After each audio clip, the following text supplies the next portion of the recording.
Good morning. Is that Susie? Yes, good morning. Is that mute? That's Are me. you, can you hear us? Yeah, I can hear you. And Joan, are you there as well?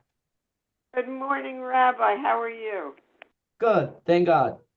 So Good. now we have everyone. This is a nice crowd last week also. Beautiful. So we before we start, I want to share a little bit about what today is in Jewish history. Today is not a very happy day in Jewish history. Today is actually a fast day, a day of fasting. Does anybody know? Today is the 17th day of Tammuz. Does anyone know what are we commemorating?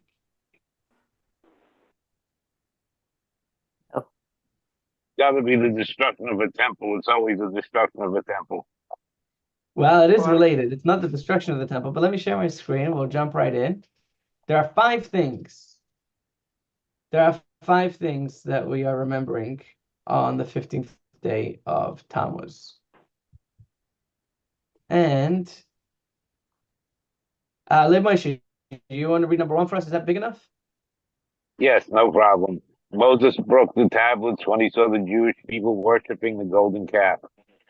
Okay, so that's really two sad things that happened on that day. The Jewish people worshiped the golden calf, and Moses came down the mountain and he smashed the golden the tablets, the sapphire tablets. This was not very long. This is 40 days after the Jewish people received the Torah, and already they were worshiping a golden calf. Number two, Zalman, would you like to read number two for us? During the Babylonian siege of Jerusalem, the Jews were forced to cease the offering of daily sacrifices due to the lack of sheep. What happened is, thank you, Zalman. There was every day the Jewish people would hand over the coins over the wall, and the Romans would hand sheep over the wall to return them. So they would buy sheep from the Romans, even though there was a siege. But I guess money is money. So, so there was one person who told the Romans outside, the reason why the Jewish people are able to withstand your siege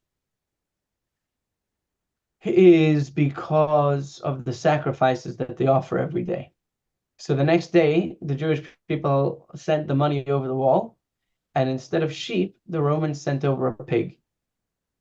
And as the pig came halfway up the wall, it dug its claws into the wall, and the entire Jerusalem shook.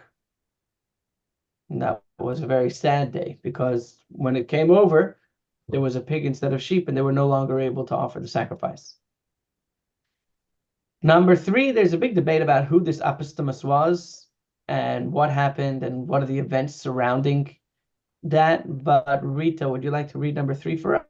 The Paschal were in the Holy Torah. Thank you.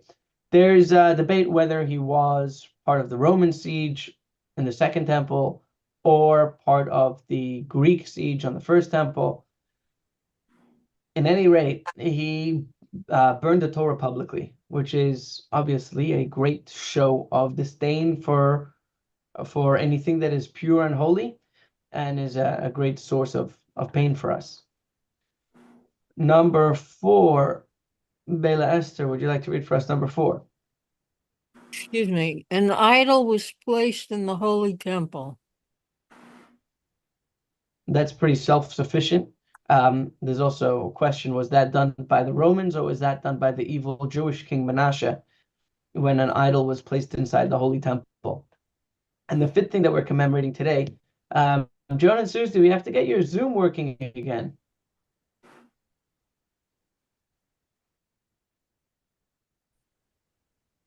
Now you'll be able to see us, we'll be able to see you on the screen.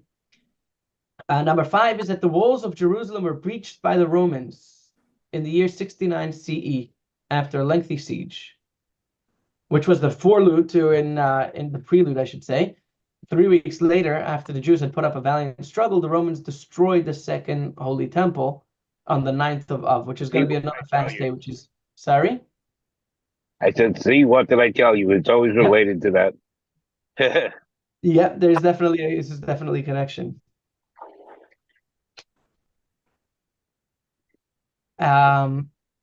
Today, I think that we don't even have to do any explanation on why it's such a big deal that the walls were breached. We see what a breach of security does.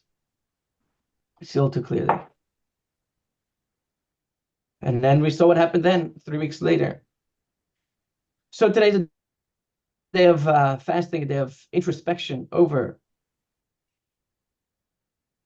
change around the history, what extra mitzvahs we can do to make this world a better place and to bring Mashiach. Jumping right back in. Today, hopefully, if we're lucky, we can finish this chapter. This is chapter 2. So hopefully we're going to finish chapter 2 today. Are you all in? Mm-hmm. Mhm. Okay, and if my voice sounds a little hoarse, it's because I haven't had anything to drink today. That means? Because you fasted. Oh, okay. Oh, wow. 1 second. Here we are. I don't know if we're muted or not. Uh,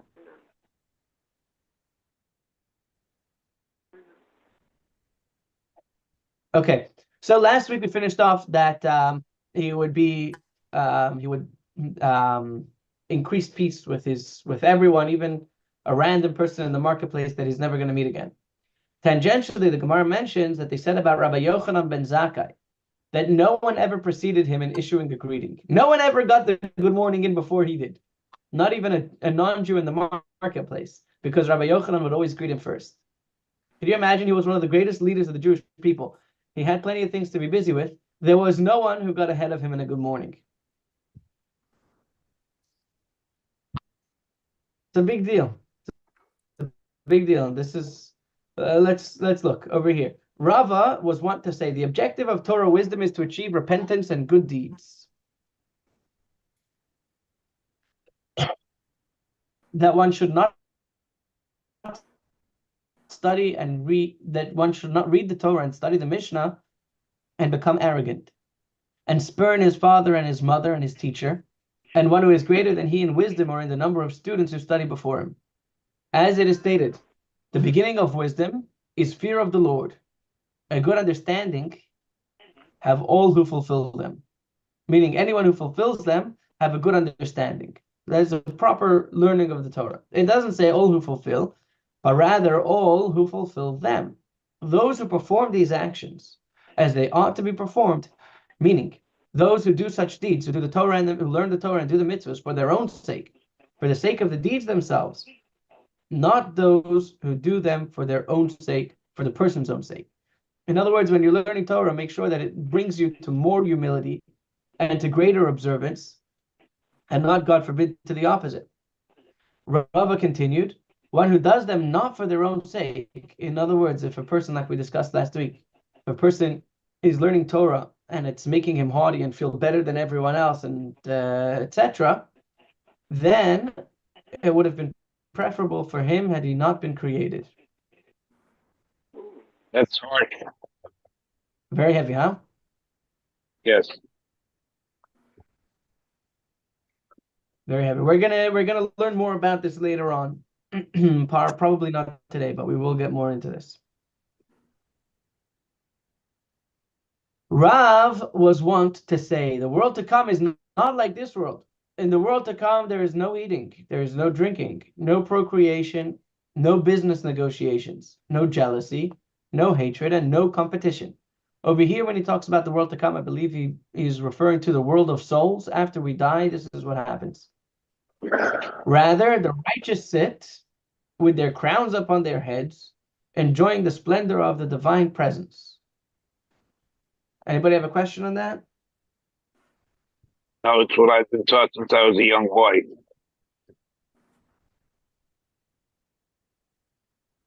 If we're talking about the world of the souls, how are they sitting with crowns on their heads? It's metaphorical. Ah, very good. Okay, good. And they're enjoying the splendor of the divine presence, as it is stated. And they beheld God, and they ate and drank. Meaning that beholding God's countenance is tantamount to eating and drinking. They're not eating and drinking, they're just seeing God, and that itself is what fills them up. The Gemara states, do we have any women on the line? Yes. Yes, we do. The Gemara states, listen carefully to this one. So very, very carefully to this. Are you all listening carefully? Yes. Yeah. Yeah. I shouldn't have, if there were men, I would have, if I was talking to the men, I would have to say, listen carefully. Women, listen. The Gemara states, you ever saw a sign on the road that says men working? Yeah. Yeah. Yeah. You ever saw a sign that says women working? No. Oh.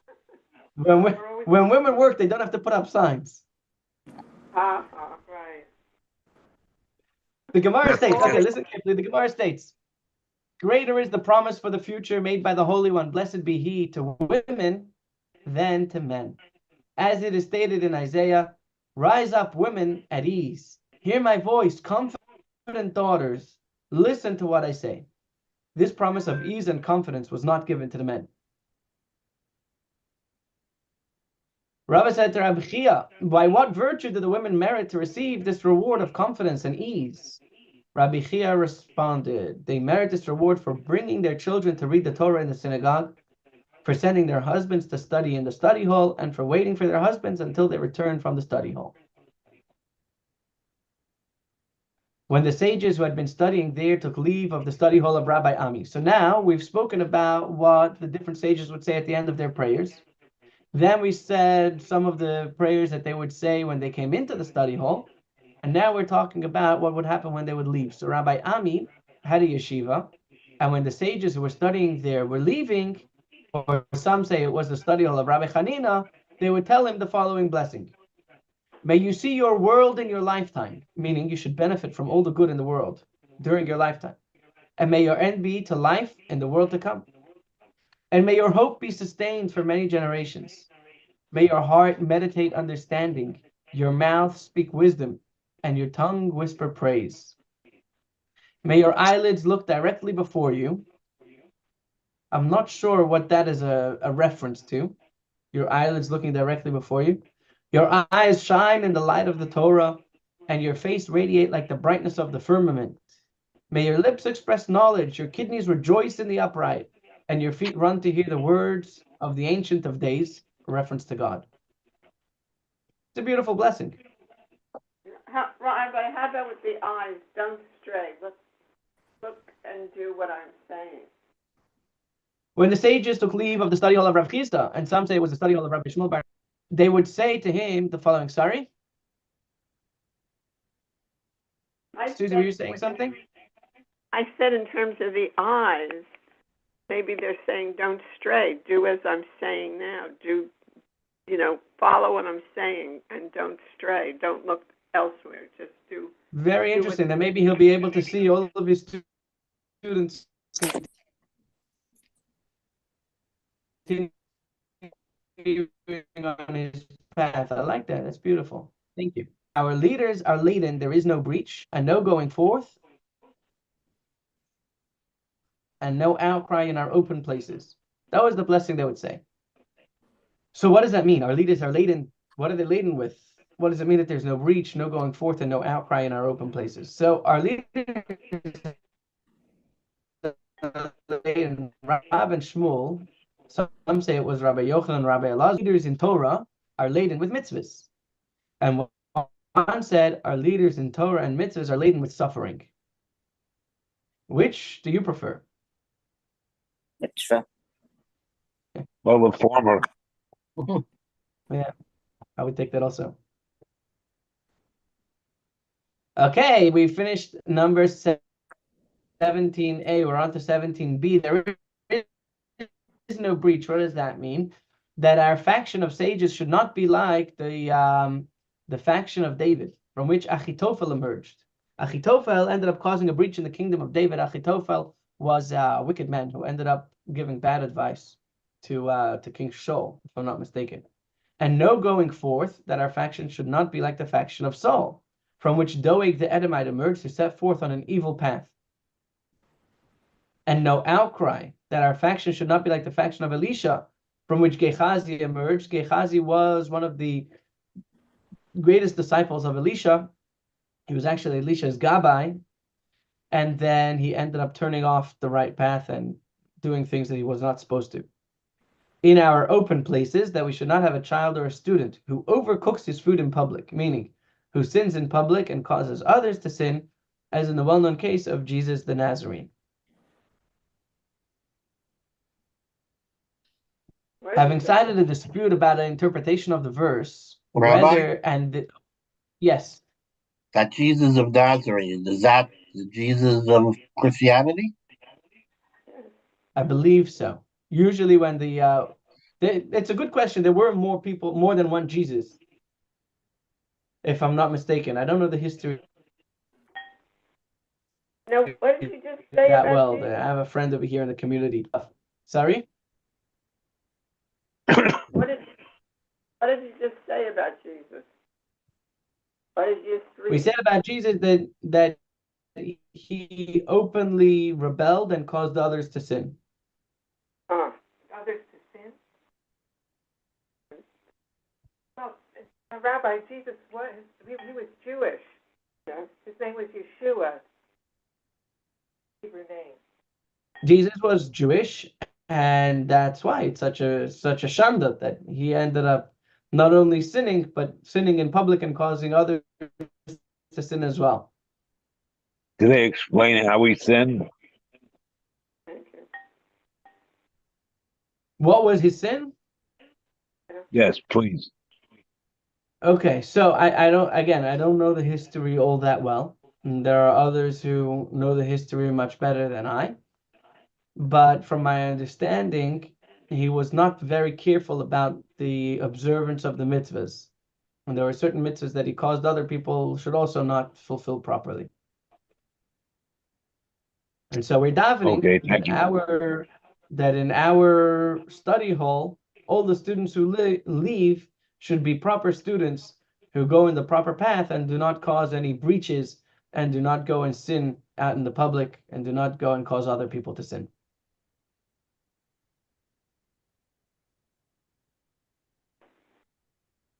But for an in-depth analysis, I'm sure there are many great historians who have written on this that you can find online.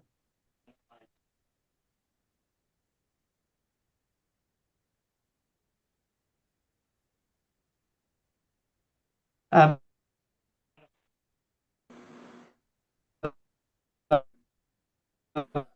I believe that when we talk to Yeshua HaNotzri, Jesus the Nazarene, it refers to. Oops, I'm sorry. My internet froze. Is everyone back? Mm-hmm. Yes.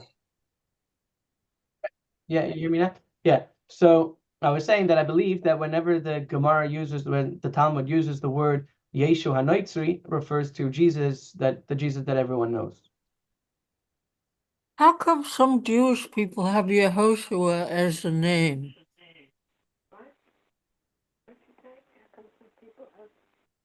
Yehoshua is a very Jewish name. Yehoshua is Joshua. I see. Yehoshua he was the student of Moses who led the Jewish people into Israel, Thank you. which is different than Yeshu. Yeshu is a different word than Yehoshua. Thank you. And they say Yeshua, it makes it sound more Jewish than Yeshu. Mm-hmm.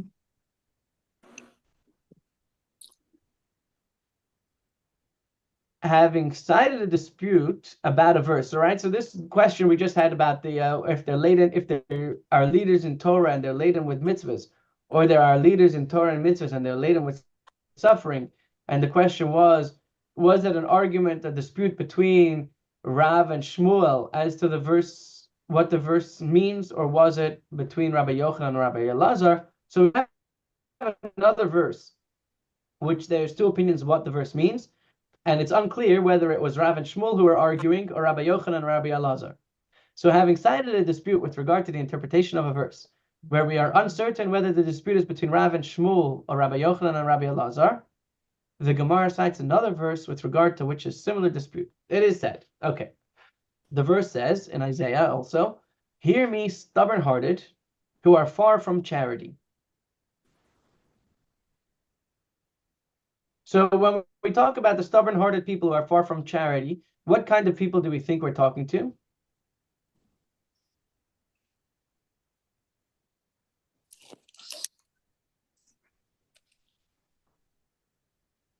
Don't believe in God? People who don't believe in God.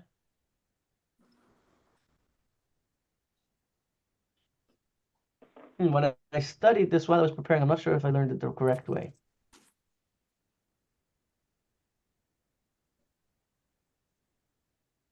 Let's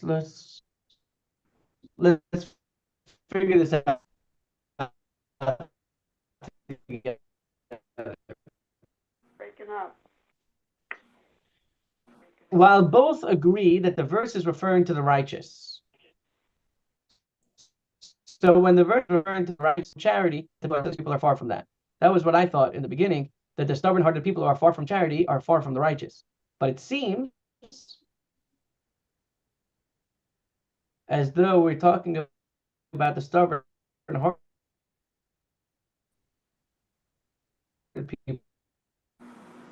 people are the righteous people, and they're far from charity. Oops. Okay, I see you all again, and I'm sorry about that. Where did I get cut off? We both agree. Everyone there? You hear me? Yes. While both agree that the verse refers to the righteous, Rav and Shmuel, and some say it was Rabbi Yochanan and Rabbi Elazar, they disagreed how to interpret this verse. Again, the verse is, "Hear me, stubborn-hearted, who are far from charity." One said, the entire world is sustained by God's charity,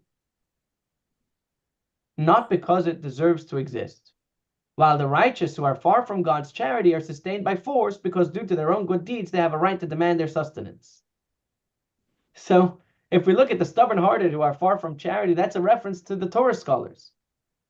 All of us, simple people, we do not deserve God's kindness.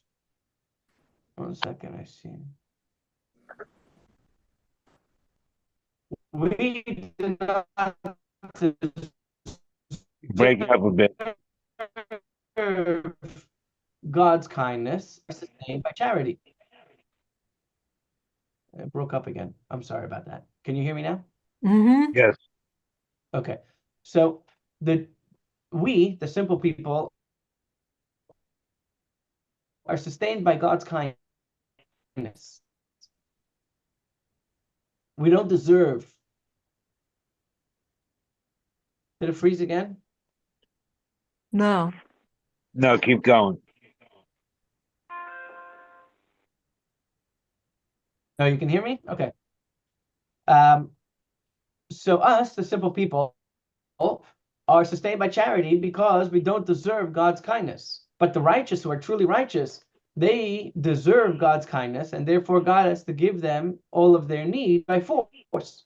So they can be stubborn-hearted because they deserve this, while they are not sustained at all, not even by their own merit, in accordance with the statement that said in the name of Rav. So what would that mean? The stubborn-hearted who are far from charity means that they are the ones who are causing all the charity in the world. Because of the righteous people, God is giving everyone everything that they need. But those righteous do not get anything at all. Voice emerges from Mount Horeb, which is a reference to Mount Sinai, and says, the entire world is sustained by the merit of Hanina ben Dosa, my son. We're going to learn more about him later. And for Hanina, my son, one measure of carobs is sufficient to sustain him for an entire week, from one Shabbat Eve to the next Shabbat Eve. So the entire world and all its inhabitants are being sustained in the merit of Rabbi Hanina ben Dosa, yet he himself is being sustained only by some carob. You know, have you ever tasted carob? Maybe Yeah. in Tu B'Shvat? Yes. Carob, it's not very Go on. tasty. They say it has good nutrition. Say again? I thought carobs were a chocolate, but not as sweet.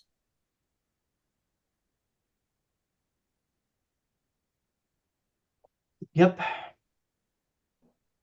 So all he got was these carobs to eat. Is my audio coming through clearly? Mm-hmm. Yeah, okay.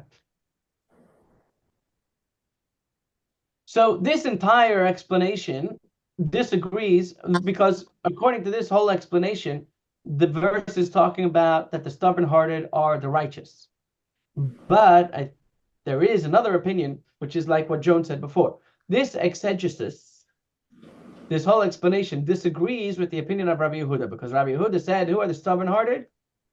They're the foolish heathens of Govai. Why are they the foolish heathens of Govai? Rabbi Yosef said, no, that this is so, that the foolish heathens of Govai are foolish because no convert has ever converted from their ranks. Which means that there was no one there who ever saw things the way they should. They were all silly.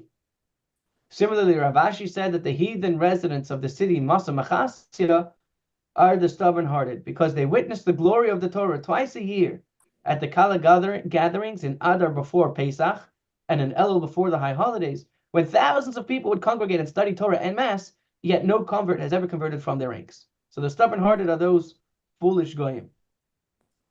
Not all goyim are foolish, but those were. Okay, back to the Mishnah. We learned in our Mishnah that if a groom wishes to recite Shema on the first night of his marriage, even though he doesn't have to, he's allowed to. And Rabbi Shimon ben Gamliel prohibited doing so because you would appear to be presumptuous. So what do we see from here? That Rabbi Shimon ben Gamliel is worried about a person looking presumptuous, correct? Mm-hmm. Apparently. Apparently, that's what it seems, right? He said, not everybody who wants to be so holy can pretend to be so holy. Okay, well, the Gemara is going to have a question on that because we're going to see a different Mishnah, which looks a little different. Is that to say that Rabban Shimon ben Gamliel is concerned about presumptuousness? Because he said that they're not a groom is not allowed to say Shema on the first night after of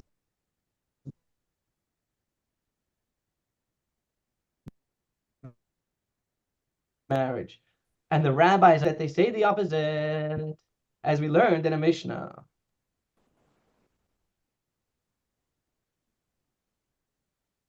The Mishnah says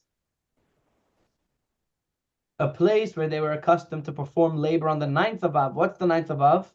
In 3 weeks' time is going to be another fast day where we actually are commemorating the actual destruction of the Second Temple and the First Temple. Hear me?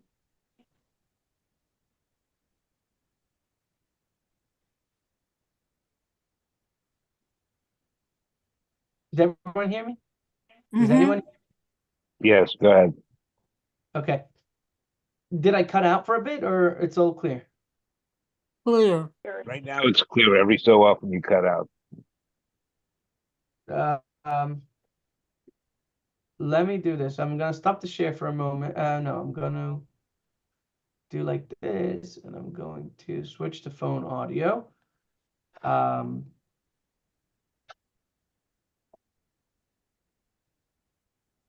just going to change my audio to my phone. That way it shouldn't happen again. 305224. So when you were taking Mishnah classes as a young boy, did they teach you technology as well? No, they didn't.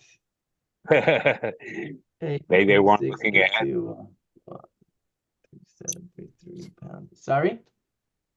They weren't looking ahead. Little did they know that you would have to deal with this as part of your lessons. Yep.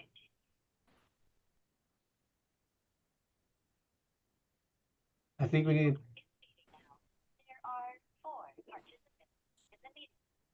Okay. Does everyone hear me? Is this better? Mm-hmm. Much better. Yay. Okay. I think we need to teach AT&T about technology. And then I can use my internet on my computer. You Okay. need a righteous sysop. Say that one more time. You need a righteous sysop. A righteous. Righteous systems operator. Oh, yeah. Yep. Okay. So let's start again from the Gemara asks. Is that to say that Rabbi Shimon ben Gamliel is concerned about presumptuous and therefore he does not allow the groom to say Shema on the first night of marriage, and the rabbis are not concerned about presumptuousness and therefore they allow him to say Shema even though he doesn't have to? Didn't we learn in another Mishnah that they say the opposite, as we learned in a Mishnah? Okay, finally we get to get some good learning in instead of just the stories. And the stories are great, but a place where they were accustomed to perform labor on the 9th of Av, one may perform labor. Does anyone know what's the 9th of Av? Yes, you just told us. Oh, very good. What is it? That's the actual destruction of the. Second temple. Yeah, the destruction of the temples. It looks like you hit mute on your phone, Lib Moshe. A place where they were, so in many places, they do not perform any labor on the 9th of Av because it is such a day of mourning. So in a place where they work, you're allowed to work. And in a place where they don't work, so then you're not allowed to work. Because we don't want people removing themselves from the rest of the congregation. So if it's a place where the custom is that we don't do any work on that day, if you're going to work, it shows that you don't care about the destruction. But if it's a place where everyone works and the custom is not to take off of work on that day, then one may perform labor. And everywhere the Torah scholars are idle and do not perform labor. This is often taken out of context. And everywhere Torah scholars are idle and do not perform labor. That means that whether in a place of where the custom is to work, or whether they're in a place where the custom is not to work, the Torah scholars should not be working because the Torah scholars represent Torah and Judaism, and it's not appropriate for them to be working. Now let's look at what Rabbi Shimon ben Gamliel says about performing labor on the 9th day of Av. Rabbi Shimon ben Gamliel says one should always conduct himself as a Torah scholar. What does that mean in this context? If he says in this context that you should conduct yourself as a Torah scholar, then they should not work. very good, that you should not work on the 9th of Av. I mean, over every day. It means on the 9th of Av. They say that eating food from a bris, from the meal by a bris, circumcision ceremony, is a segula, is a good omen for good livelihood. So there was someone, he said, this omen works until 8:59. At 9 o'clock, you have to go to work.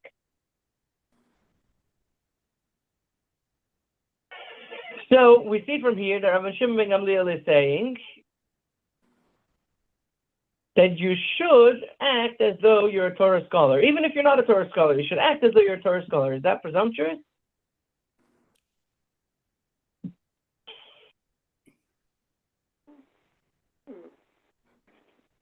Seems to be. A person is acting as though they're a Torah scholar, whether they are, whether they're not.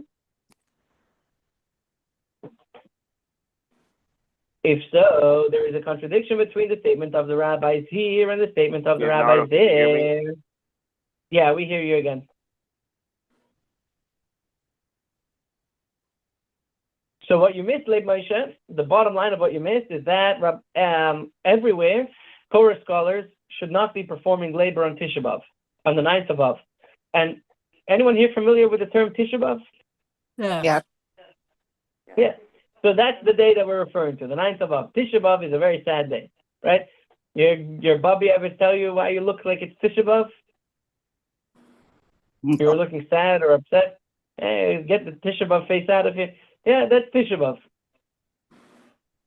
So everywhere on Tisha B'Av, the Torah scholars are idle and do not perform labor. And Rabbi Shimon ben Gamliel said with regard to performing labor on the ninth of Av, one should always conduct himself as a Torah scholar. So if that's the case, we have a contradiction between the statement of the rabbis here and the statement of the rabbis there. And there is a contradiction between the statement of Rabbi Shimon ben Gamliel here and the statement of Rabbi Shimon ben Gamliel there. Because over here in this Mishnah about Tisha B'Av, the rabbi said that if it's a place where people work, you should be working. Which means that if you're a Torah scholar, unless you're a Torah scholar, you should be working. And Rabbi Shimon ben Gamliel said that even if you're not a full-blown Torah scholar, you should make like a Torah scholar. Which means that Rabbi Shimon ben Gamliel is not concerned about the presumptuousness. So Rabbi Yochanan takes the easy road, and he says the attribution of the opinions is reversed in one of the sources, in the interest of avoiding contradiction. He says, no, it wasn't Rabbi Shimon ben Gamliel who said that, it was the rabbis, and they attributed the wrong opinion to the wrong person when they were copying it down. Rav Shesha, the son of Rav Idi, said, actually, you don't need to reverse the opinions. As the contradiction between the statement of the rabbis here and the statement of the rabbis there is not difficult. In the case of reciting the Shema on his wedding night, since everyone else is reciting Shema, and he is reciting the Shema with them, it's not conspicuous. Everyone's saying Shema, and he says Shema as well. So it does not appear as presumptuousness. But here, in the case of the ninth of Av, where everyone else is performing labor and he is not working, his idleness is conspicuous and appears as presumptuousness. And the contradiction between the statement of Rabbi Shimon ben Gamliel here and the statement of Rabbi Shimon ben Gamliel there is also not difficult. In the case of reciting Shema on his wedding night, it depends on his capacity to concentrate. And it is clear to everyone that he is not able to concentrate, and therefore reciting Shema under those circumstances, where he is presuming that he is able to concentrate, but really everybody knows you can't concentrate, that's presumptuous.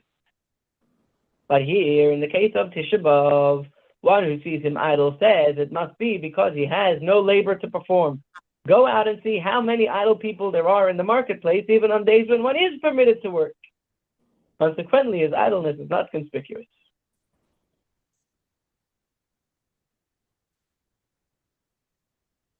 It would seem to me that in the city where the rabbis were, everybody worked, and in the city where Rabbi Shimon ben Gamliel worked were all the lady gayers. So the rabbi said, if you're not working, then you're going to be sticking out. And Rabbi Shimon ben Gamliel said, come, look in the marketplace by me. Nobody's working. Come to Florida.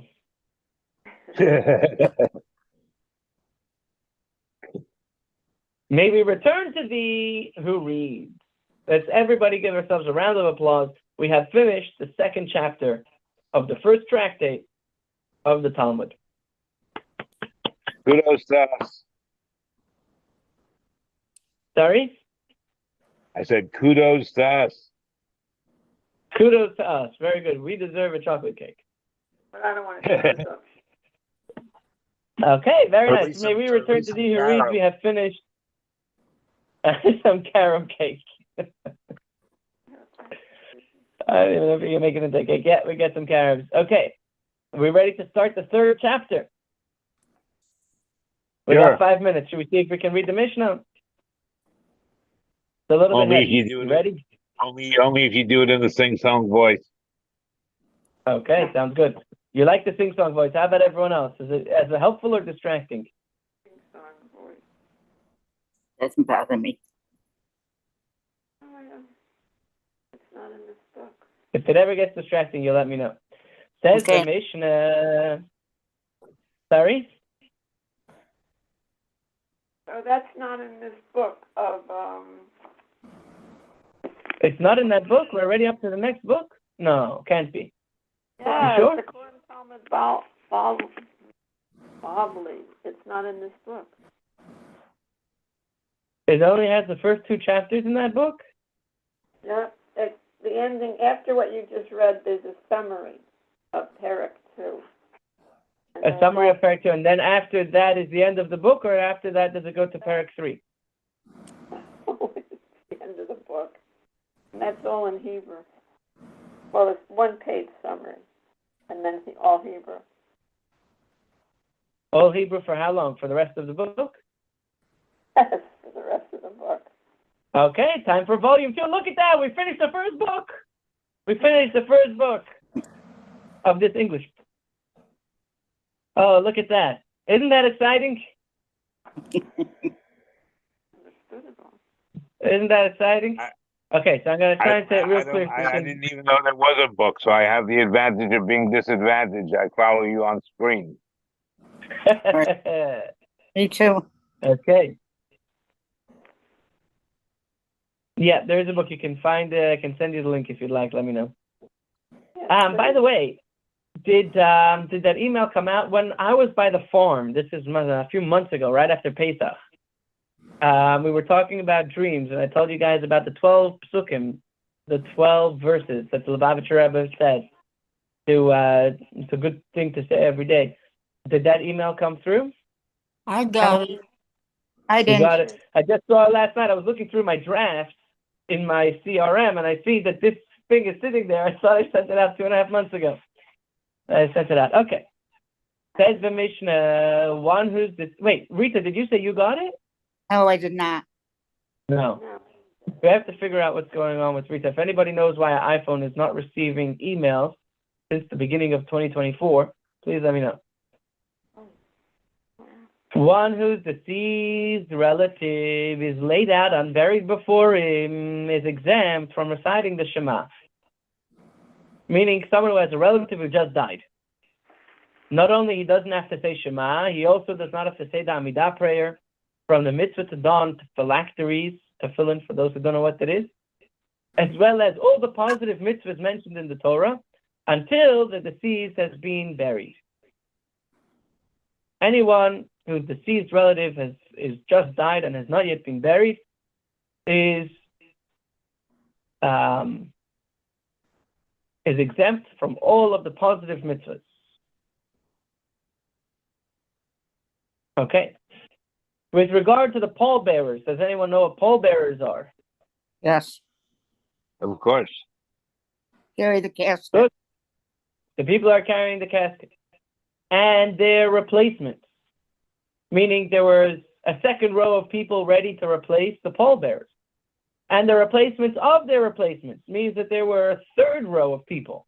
There were 3 rows of people all ready to catch the coffin. Those who are located before the bier, and those who have not yet carried the deceased, and those located after the bier. Those before the bier who are needed to carry the bier are exempt from reciting the Shema because they are needed to carry. While those after the bier, even if they are still needed to carry it, but because they already carried it, they are obligated to recite the Shema. However, both these, whether they're in front of the bier and the coffin has not yet been passed to them, whether they are behind the bier, meaning that the bier has already been passed to them, they are exempt from reciting the Amidah prayer, since they are preoccupied with the burial and they are unable to focus and pray with the appropriate intent. After they bury, still 11:15, we can go a little further. After they bury the deceased and they return back to their homes, if they have sufficient time to begin to recite Shema and to conclude it before they arrive at the row is formed by those who attended the burial, through which the bereaved family will pass to receive the consolation. If they're going to be able to finish Shema before they get to the row that the mourners pass through, then they should begin and finish the Shema. If they do not have sufficient time to conclude reciting the entire Shema, then they should not begin. And those standing in the row, we're going to get to soon. So far what we said is the person who has lost their close relative, father, mother, sister, brother, son, daughter, unmarried sister. They are exempt from Shema, exempt from the Amidah prayer, exempt from Tefillin, exempt from all positive commandments. Those who are carrying the coffin and their replacements are exempt from the Shema and from the Amidah prayer. If they have enough time to finish the Shema from when they put the coffin in the ground until they go to form a row, that they could start and finish the Shema, then they can start. If not, then they should not start the Shema. What about the people who are standing in the row? God willing, we will get to next week. Thank you all for being here. Tomorrow's class is going to be again in the conference room by my office, across from the Inverary Hotel. We are going to be discussing the 3 keys of life, the 3 main keys of life. The 3 keys of life are the key of sustenance, livelihood, the key of health, and the key of children, offspring. How many keys can a person take? How many storehouses can we unlock? Join us tomorrow at 12:30. Sorry?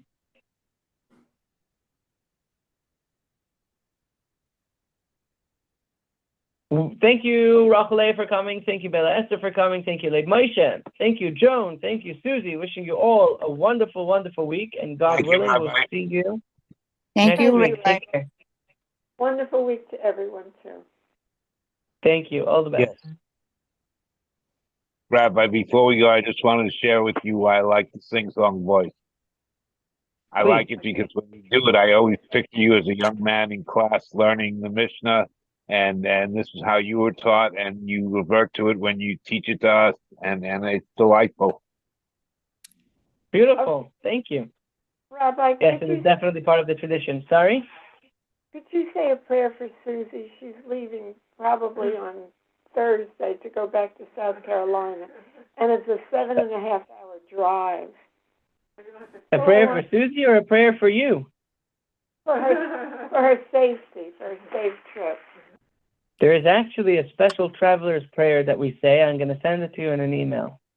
Okay. And yes, we should say that Susie should have a safe travel. She should leave safely. She should arrive safely in good health and good spirits.